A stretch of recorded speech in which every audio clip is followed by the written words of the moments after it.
I work as a careers consultant at Cambridge University and I've reviewed over 1,000 CVs in the last 9 years. And there are two weird CV truths that, if you can wrap your head around, will transform the number of interview invites you get. So without further ado, here are two weird CV truths that you just have to know.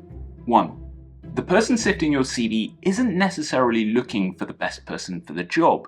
Now, I know this sounds totally counterintuitive, so I'm going to need you to step into the shoes of a recruiter with me. One morning, we go into work and our boss hands us 50 CVs asking us to select 5 for interview. We get 30 minutes for this. We're not incentivized to take our time, we're not encouraged to think deeply about it. And you'll also know that our boss didn't ask us to find the best candidate for the job. So what's our incentive and how do we know we're doing a good job?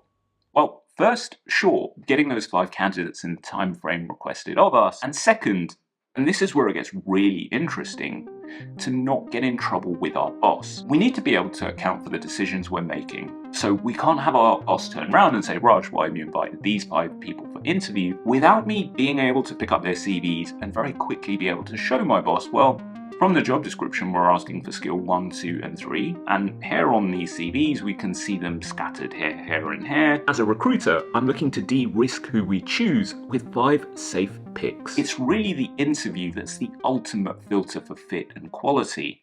The CV sifting is just about getting an initial pool of reasonable candidates. And even if it's the line manager or the position that's being recruited for that's doing the CV sifting, well, their experience tells them often the best candidates on paper don't remain the best candidates after interview. So trying to find the best candidate at the CV sifting stage is a little bit of a waste of time. It means our CV only really needs to do one thing, which is to put what the recruiter is looking for, where they're looking for it, and we know both of those things. So weird CV truth number 1 is that the person doing the CV sifting isn't necessarily looking for the best person for the job. Weird CV truth number 2, your CV is not about you.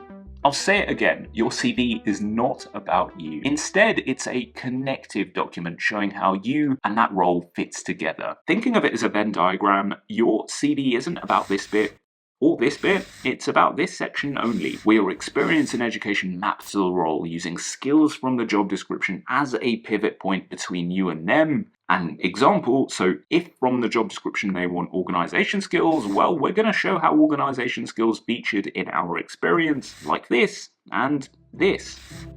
So what kind of things might be in this section? Well, that's going to be your high school maths challenge, an award that the recruiter for this role has no way of understanding.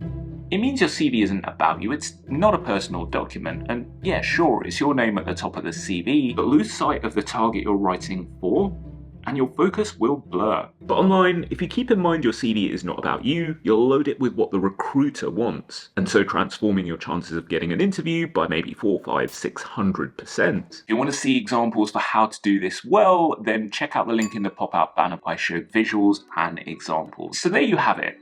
2 weird CV truths that, if you keep at the forefront of your mind, will be an absolute game changer in terms of the number of interview invites you get.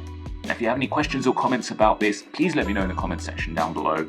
Thanks for being here, thanks for being you, and I'll catch you next time.